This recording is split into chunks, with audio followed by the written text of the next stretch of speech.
EA, the pinnacle of game developers, loved by millions for their rush-to-market games and buggy services. Today, let's look at one of their most well-known series, and a favorite of mine, Need for Speed.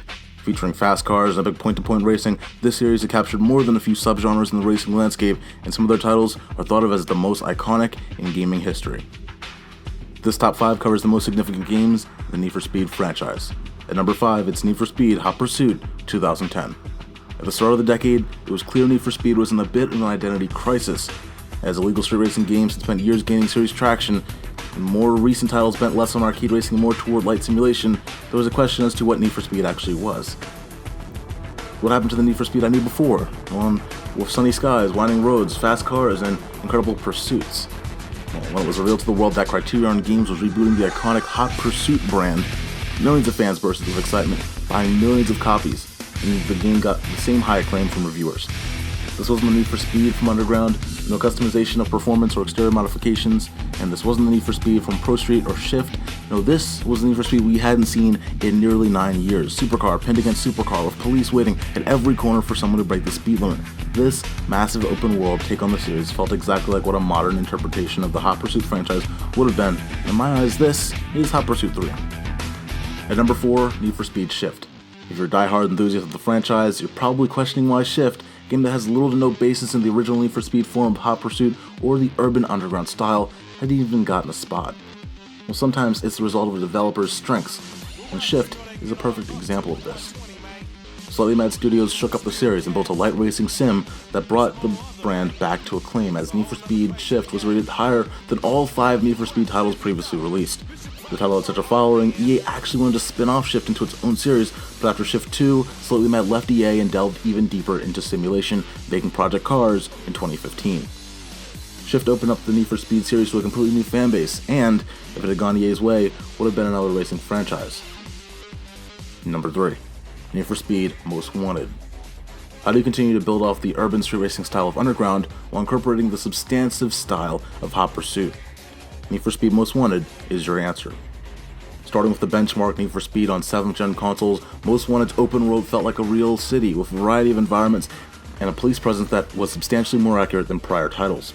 The bevy of vehicles from Underground returned, but visual customization was dropped for deeper tuning modifications, making for an even more performance-oriented game. Most Wanted's variety of game types, sprawling open world, sizable car collection, heavy performance customization, and surprisingly complex law enforcement engagement make for no surprise that it's such a legendary title.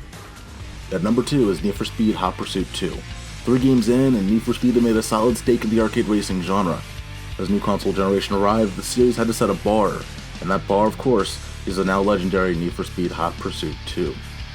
The first thing you notice is the graphical quality. The jump from a system like PS1 to PlayStation 2 was enormous, and cars looked less like pixels and more like the sleek and exotic supercars they should have been, something immediately present in the game's opening video. Environments had depth and realism, whether zooming through ancient ruins or passing a lighthouse on the coast. Law enforcement that had never been more fun or challenging, with choppers, roadblocks, and spike strips to stop you in your tracks. Whether sneaking through shortcuts, playing as a cop, or zooming through a barricade with an adrenaline-pumping V10 beast with your own buddy on the couch alongside you, Hot Pursuit 2 was one of the best games to play to enjoy arcade racing.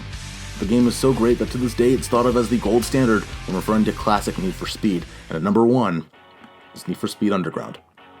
Need for Speed had successfully carried over to the 6th gen consoles with thunderous appeal with Hot Pursuit 2 in 2001, but the brand's fast car versus cop formula needed to be adjusted. In the case of this title, scrapped completely. In comes Need for Speed Underground. Few blockbusters delved into the underground racing world that The Fast and the Furious had popularized to millions, but EA's stake in the style was one of the most well-known. Drop the exotic supercar and build your own beast. Tuners and entry-level sports cars made their debut in Need for Speed, and so did customization. You may end up spending dozens of minutes styling your car to perfection with body kits, spoilers, wheels, and more to your adjustable liking. You could take to the streets at midnight through complex sprints, city circuits, urgent knockout races, technical drags, and challenging drifts. EA had such success with Underground, not only was there a sequel, but the street racing style stayed deep in Need for Speed's roots for many titles later, even returning in 2015. Need for Speed Underground brought more to the table than any prior title in the franchise while also delving into a completely new genre, and that was quite the balancing act. So guys, that's my list for the most important Need for Speed titles. Do they differ from yours? Comment below and tell me what you think. Thanks for watching, I'm Brian Swan, and stay tuned for more.